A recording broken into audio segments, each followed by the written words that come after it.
The rain was coming down in sheets of liquid lead, blurring the Nebraska state line into a grey smear against the windshield of my Peterbilt. I'd been hauling a sealed, tight medical supply crate for 600 miles, but the sound coming from the back wasn't shifting cargo. It was a rhythmic, metallic tapping, followed by a muffled, desperate thud that vibrated through the very frame of the truck. When I finally pulled onto a deserted shoulder and broke that heavy-duty alloy seal, I didn't find crates of gauze. I found a woman clutching a bruised child, their eyes wide with the kind of terror you only see in people fleeing a death sentence. Before I could even ask a question, the black SUVs crested the hill behind us, their high beams cutting through the storm like searching scalpels, and I realized I hadn't just opened a trailer. I'd stepped directly into the center of a kill zone. Before we continue, let us know where you're tuning in from. Drop your city and mile marker in the comments. You're watching Highway Stories Untold, and we love seeing how far these stories travel. The air inside the trailer smelled like ozone and stale fear. I didn't have time to process the logistics of how a mother and her 8-year-old son had ended up behind a high-security seal in a logistics manifest marked Class A Medical. All I saw was the way the boy's knuckles were white as he gripped his mother's jacket, and the way she looked at me, not as a savior, but as the last obstacle between them and the abyss. "Don't make a sound," I said, my voice low, vibrating with the rumble of the idling engine. I didn't reach for them. In my experience, reaching too fast for a cornered animal or a terrified person gets you bitten or shot. I stepped back, my boots splashing in the oily puddles on the shoulder of I-80. Then I saw the lights. They weren't the spinning blue and reds of the State Patrol. They were steady, blinding white LEDs, mounted high on the grills of 3 blacked-out Suburbans. They were moving fast, closing the distance with a predatory synchronization that made my stomach turn. I've seen that formation before, back when I was wearing a different kind of uniform, and the sand was hotter than this Nebraska mud. "Get back!" I hissed, waving them deeper into the darkness of the trailer. I didn't wait for her to argue. I grabbed the heavy swinging door and slammed it shut, throwing the latch just as the first SUV screeched to a halt, angling itself to block my cab's front bumper. The tires kicked up a spray of gravel that rattled against my chrome like buckshot. I stood my ground by the rear wheels, wiping the rain from my eyes. My heart was a steady, heavy thrum in my chest, not racing, just shifting into a higher gear. I've spent 20 years on the road because I liked the silence, but the silence was gone now. 3 men stepped out of the lead vehicle. They wore tactical soft-shell jackets, no patches, no names. Their movements were clean, practiced, and expensive. The man in the lead had a buzz cut and a jawline that looked like it had been carved out of granite. He didn't look at the truck. He looked at me.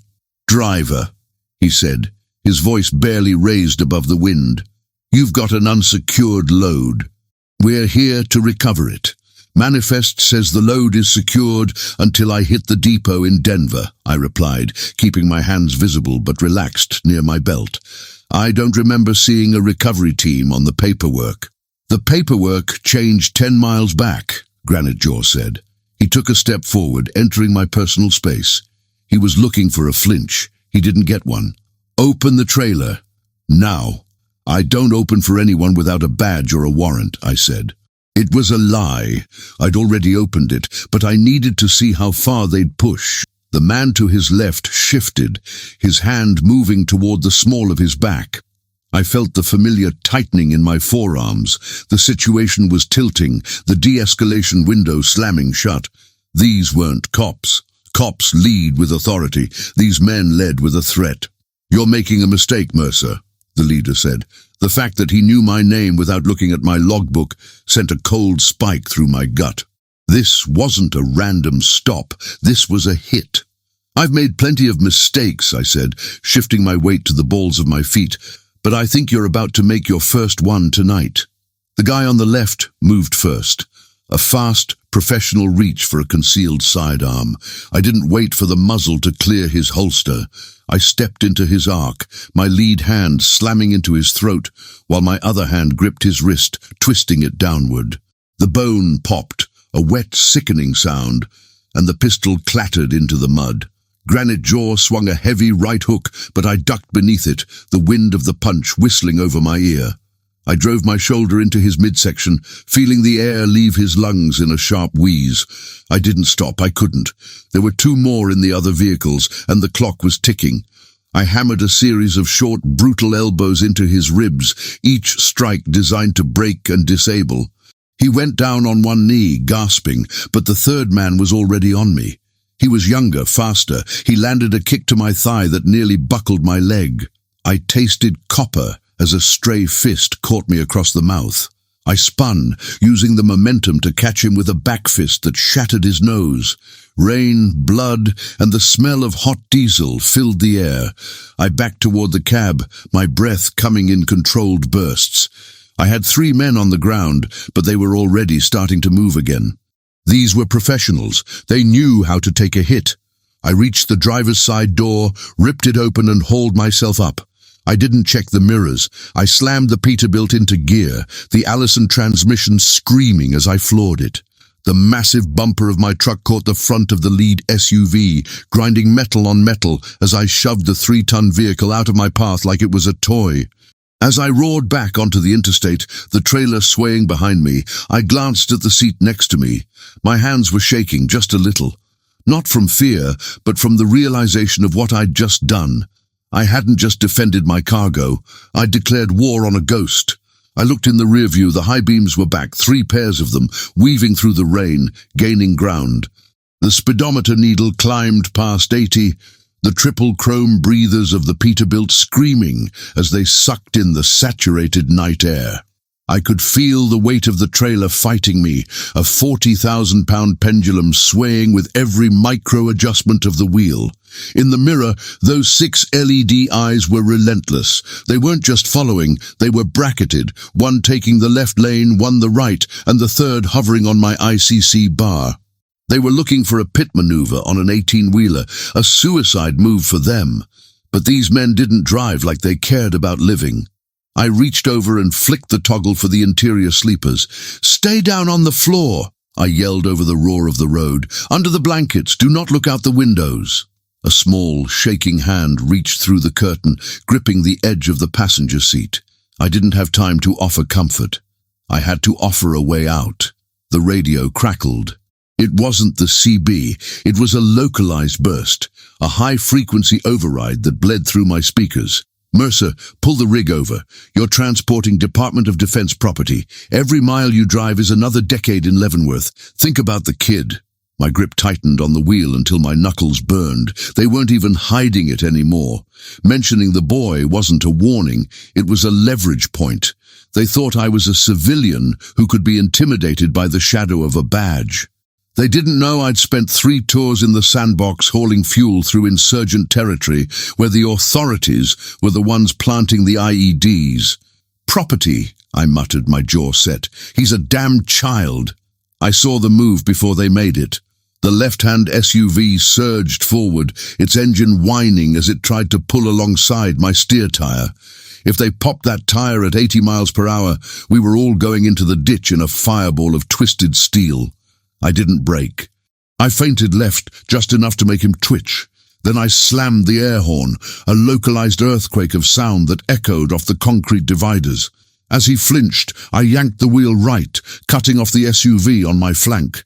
The heavy steel of my passenger side step plate ground into his door, showering the highway in a rooster tail of sparks. The SUV on the left saw the opening and lunged for the gap in front of my hood. He was trying to brake-check a loaded semi. It was a bold move, and it would have worked on a driver who was afraid of the paperwork. I leaned into the throttle. I didn't hit the brakes. I hit him. The impact was a dull, heavy thud that rattled my teeth. My grill guard, a custom-built herd bumper made of polished aluminum, caved in his liftgate. I kept the pedal pinned, pushing him. For 3 heart-pounding seconds, I was driving both vehicles, the SUV's tires smoking as they fought for traction against my momentum. Then, with a sharp jerk of the wheel, I pitted him. The black Suburban spun like a top, its tires catching the wet grass of the median. It rolled once, twice, a chaotic tumble of glass and metal before disappearing into the darkness behind us. 1 down, 2 to go. But they were learning. The remaining 2 backed off, dropping into a staggered trail. They were waiting for the terrain to change. I knew this stretch of I-80. 10 miles ahead, the road constricted for bridge repairs. 1 lane, concrete barriers on both sides, no shoulder. A kill box. "The boy," I called out, my voice gravelly.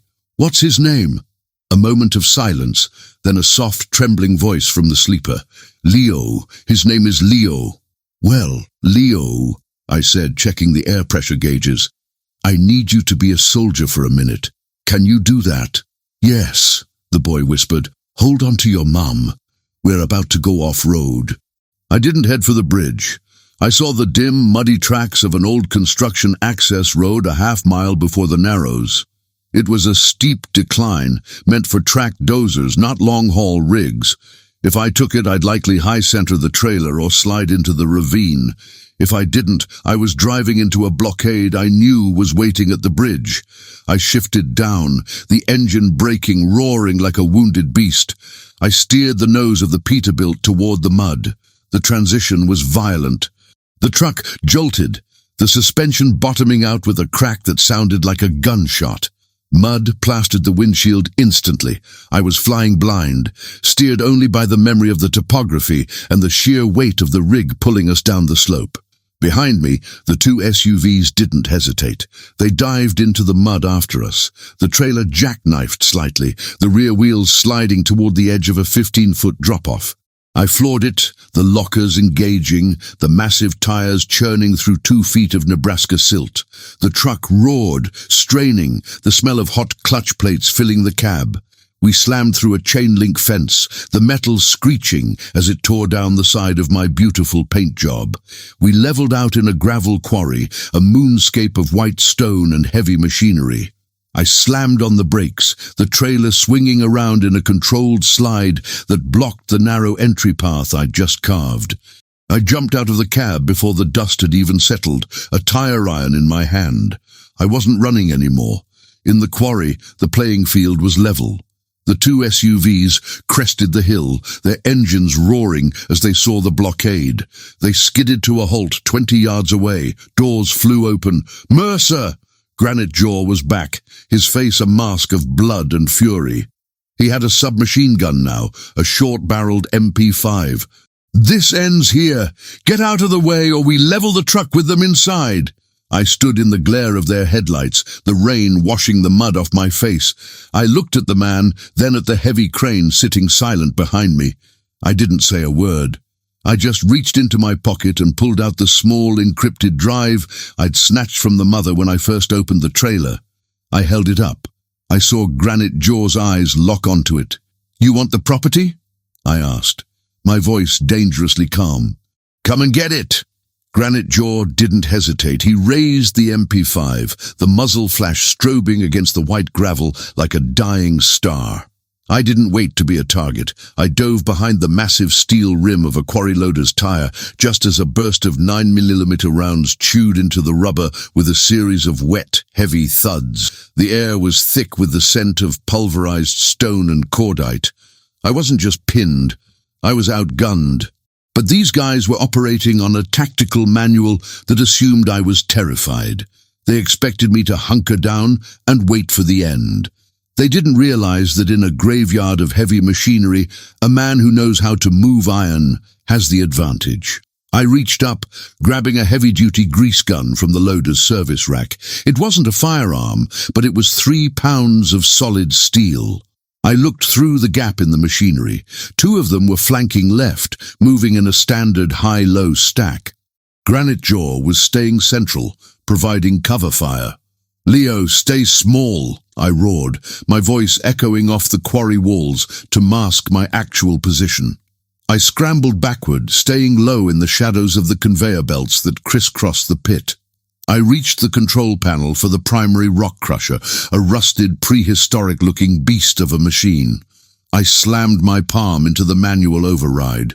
The generator groaned, a deep guttural vibration that shook the ground, and then the massive steel rollers began to turn with a screech of metal on metal that drowned out the rain. The sudden noise threw them. The two flankers hesitated, their eyes darting toward the roaring machinery. That half-second was all I needed. I lunged from the shadows behind the younger one, the one whose nose I'd already rearranged. I didn't use the tire iron. I used my momentum. I caught him in a sleeper hold, my forearm crushing his windpipe while I used his body as a human shield. His partner turned, weapon raised, but he couldn't get a clean shot. "Drop it!" I yelled. Instead of dropping the gun, the partner tried to aim for my legs. I spun the shield, driving us both into a stack of wooden pallets. As we went down, I disarmed my captive with a brutal wrist twist and kicked the submachine gun into the dark maw of the rock crusher. It vanished with a spark and a crunch of mangled alloy. Granite Jaw was screaming orders now, his composure fracturing. He started firing wildly toward the pallets. I shoved the unconscious man away and rolled, feeling the heat of a bullet pass so close it nipped the shoulder of my Carhartt jacket. I found cover behind an old fuel tank. My lungs were burning and my heart was slamming against my ribs like a trapped bird. I looked back toward my truck. The mother, Sarah, had cracked the trailer door. She was holding a flare gun, likely from my emergency kit. She looked terrified, but she was holding it with two hands, aimed right at the lead SUV. "Stay back, Sarah," I shouted. The third man, the one I'd hit in the ribs earlier, was closing in on the Peterbilt. He thought the trailer was the weak point. He didn't see me coming out from behind the fuel tank. I didn't tackle him. I went for the knees. I caught him with a low, sweeping kick that sent him face first into the gravel. Before he could roll, I had his arm pinned behind his back in a Kimura lock. I didn't break it, not yet. I needed information. "Who sent you?" I hissed, pressing my knee into the back of his neck. "This isn't DOD, your private sector. Which firm?" He spat a mouthful of blood and gravel. "You're dead, trucker. You and the packages. There's a cleanup crew 10 minutes out that makes us look like Boy Scouts." I looked up. Granite Jaw was standing 40 feet away, reloading a fresh magazine. He looked at his fallen comrade, then at me. He didn't care about his men. They were overhead. Expenses. "Last chance, Mercer," Granite Jaw said, his voice cold and flat. "Give me the drive, and I let you walk away. I only need the boy and the data. The woman is negotiable." The drive in my pocket felt like a brand. I knew what was on it now without even looking. It wasn't medical supplies. It was proof of a forced enrollment trial, using kids who wouldn't be missed to test neurological dampeners. Leo wasn't property. He was evidence. I looked at the boy's face in the cracked side mirror of my truck. He wasn't crying anymore. He was watching me, waiting to see if the world was as cruel as these men said it was. I stood up, pulling the injured man up with me, using him as a barrier. "You want the drive?" I yelled over the roar of the crusher. "It's right here." I didn't hand it over. I threw it, not toward him, but directly into the spinning high-voltage secondary generator housing of the quarry lights. The drive hit the contacts. There was a blinding blue arc of electricity, a loud crack, and then every light in the quarry died, plunging us into absolute suffocating darkness. "Now!" I screamed. I heard Sarah fire the flare. A brilliant, screaming orb of red phosphorus erupted into the sky, illuminating Granite Jaw as he stood there, blinded and exposed. The red glare of the flare reflected off the wet gravel, turning the quarry into a hellscape of shifting shadows. Granite Jaw was a silhouette of desperation, his arm up to shield his eyes from the blinding phosphorus.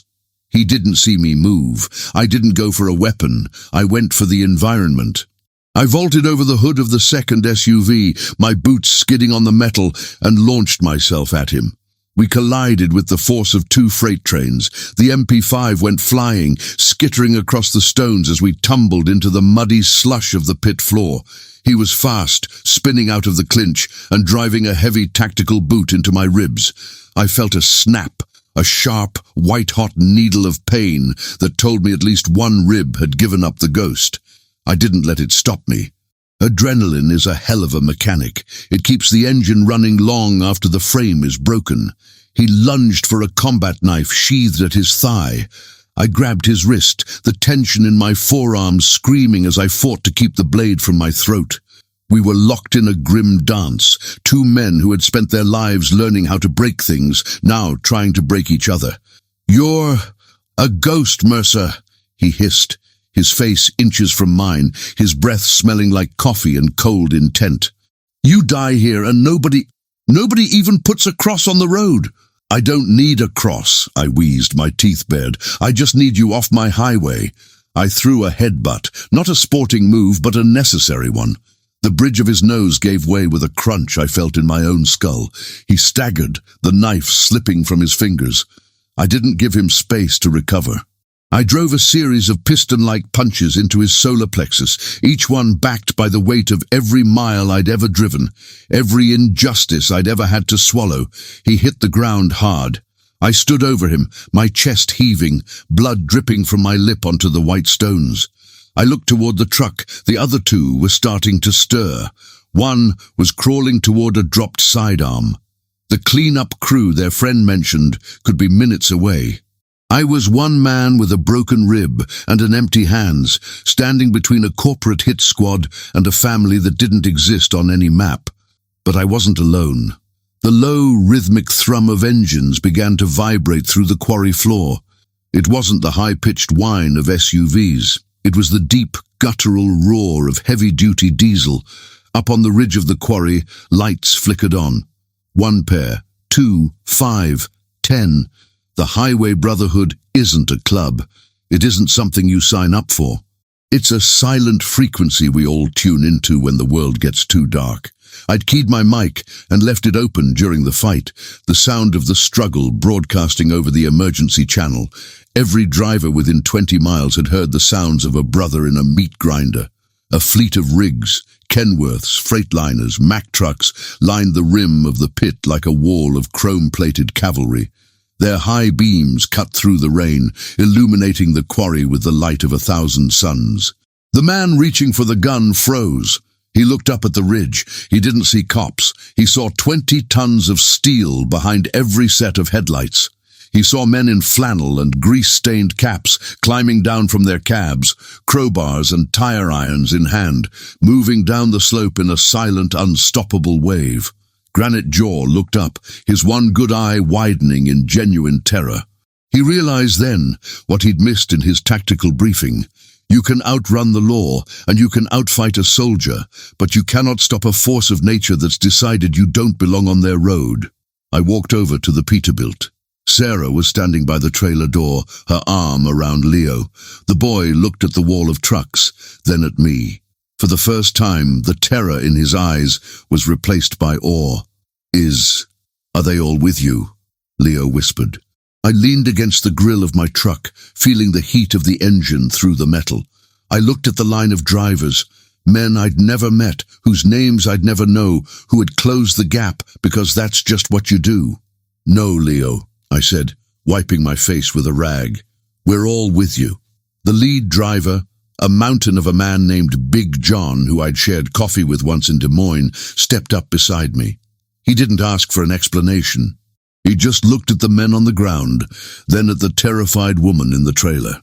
"State Patrol is 3 minutes out, Redline," John said, his voice a low rumble. "We blocked the interstate both ways. Nobody's getting in or out of this county until we say so.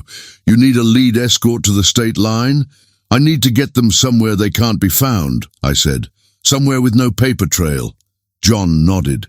He looked at the other drivers. A silent communication passed between them. In that moment, the military conspiracy met something it couldn't hack, couldn't bribe, and couldn't intimidate. The absolute stubborn solidarity of the American trucker. I climbed back into the cab.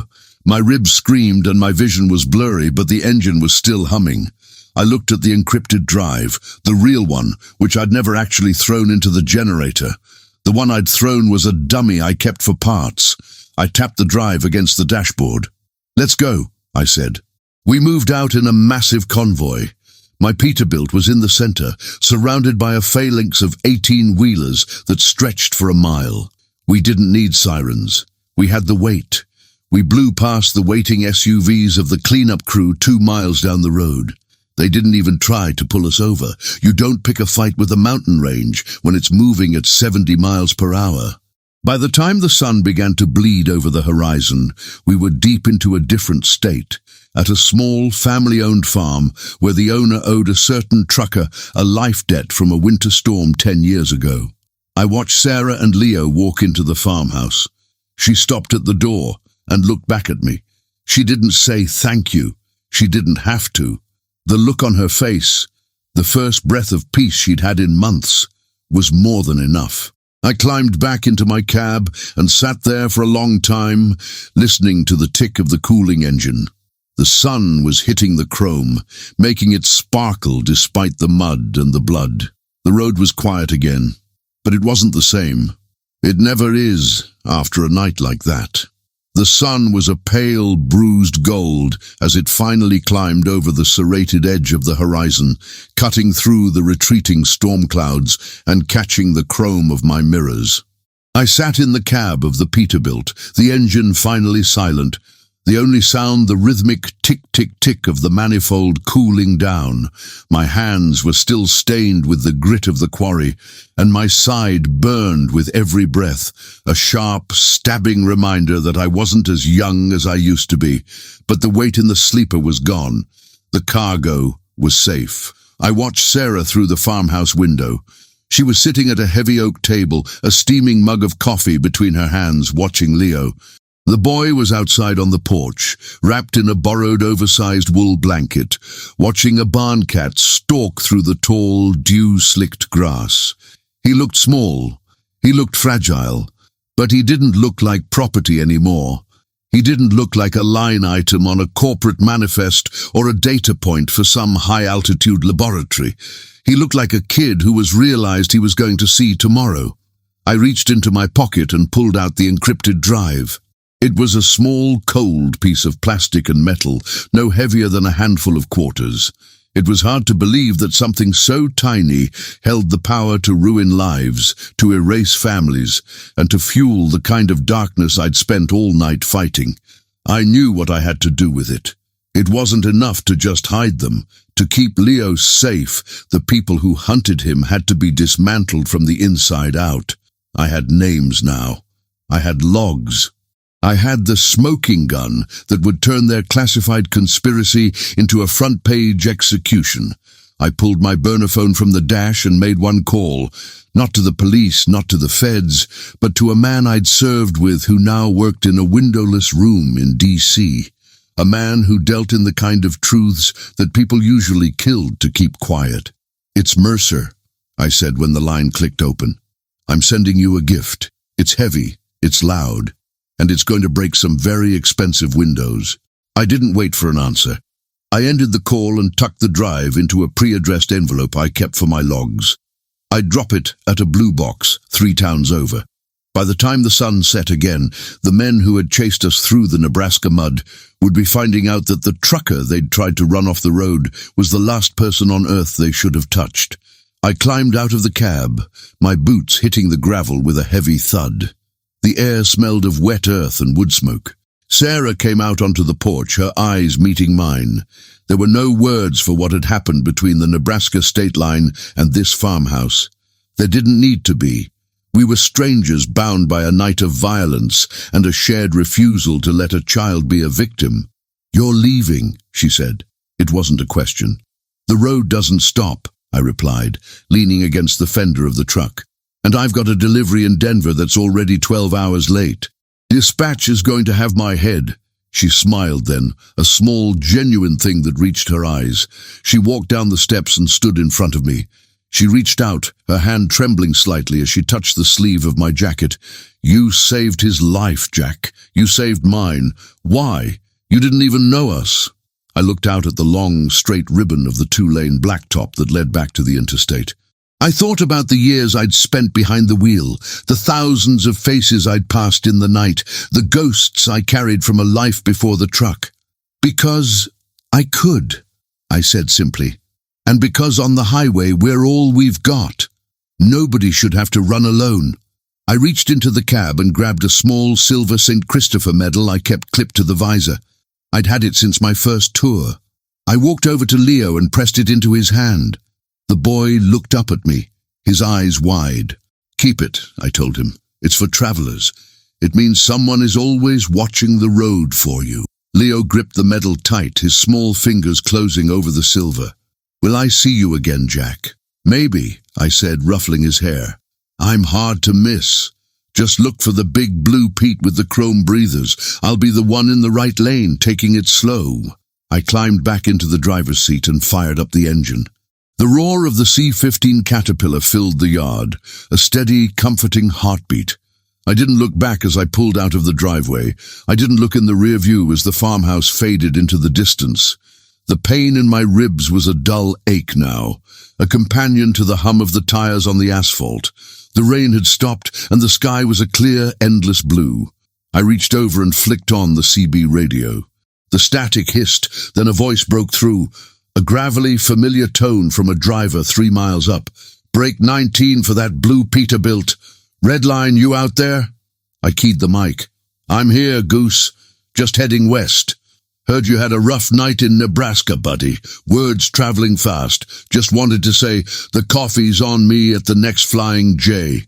We're all proud to share the lane with you." I sat back in the seat, a ghost of a smile tugging at the corner of my mouth. I watched the mile markers fly by, each one a testament to a life spent in motion, a life spent guarding the thin line between the world and the dark. I was just a trucker. I was just a man with a load to haul and a road to follow. But as the sun climbed higher, casting a long shadow of the rig across the plains, I knew that for one night the road had been exactly where I was supposed to be. I shifted into 10th, the turbo whistling as I crested the next hill. The horizon was wide open, and for the first time in a long time, the weight behind me felt light. Thank you for watching. And if stories like this one about courage, sacrifice, and second chances speak to you, please consider subscribing to our channel. Your support helps us share more incredible true stories that honor the forgotten heroes among us.